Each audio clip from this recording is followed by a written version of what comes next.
Israeli attacks across Lebanon have killed at least 3,102 people and injured 13,819 since October of last year, according to Lebanon's Ministry of Health.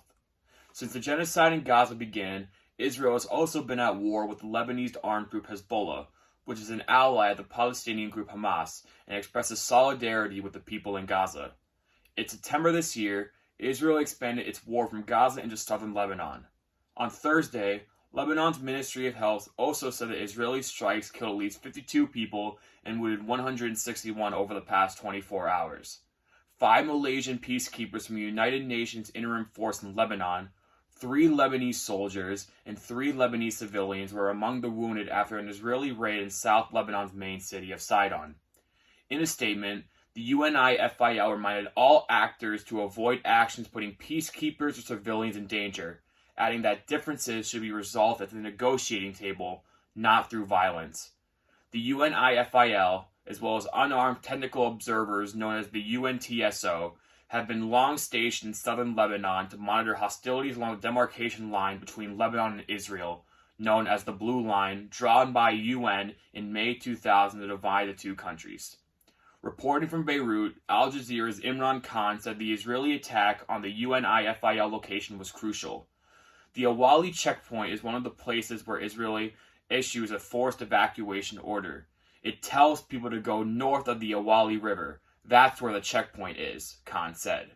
So they're telling people to go north of that particular checkpoint, but they're also hitting that checkpoint as well.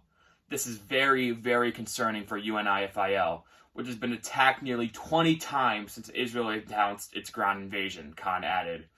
Israel also bombarded Beirut's southern suburbs. Death has become a matter of luck. We can either die or survive, Ramzi Zaiter, a resident of South Beirut, told the AFP news agency. The Israeli strikes in Lebanon came after Hezbollah said it carried a missile attack targeting a military base near Israel's Ben Gurion International Airport on Wednesday. The Lebanese armed group said it had also targeted the strategic Stella Maris naval base for monitoring and surveillance with missiles northwest of Haifa in Israel on Thursday. In its war update, the Israeli military said around 40 projectiles crossed into northern Israel from Lebanon but were intercepted. The military added that in recent weeks, 5 Israeli soldiers were killed and 16 others wounded in combat with southern Lebanon. Also on Thursday, more than 100 Lebanese lawmakers issued an appeal to the UN demanding the preservation of UNESCO World Heritage Sites in areas being heavily bombed by Israel. Lebanon is home to 6 UNESCO World Heritage Sites, including Roman ruins in Baalbek and Tyre, where Hezbollah holds sway. And in Baalbek, Israel's strikes on Wednesday destroyed a heritage house and damaged a historic hotel near the city's Roman temples, according to local authorities.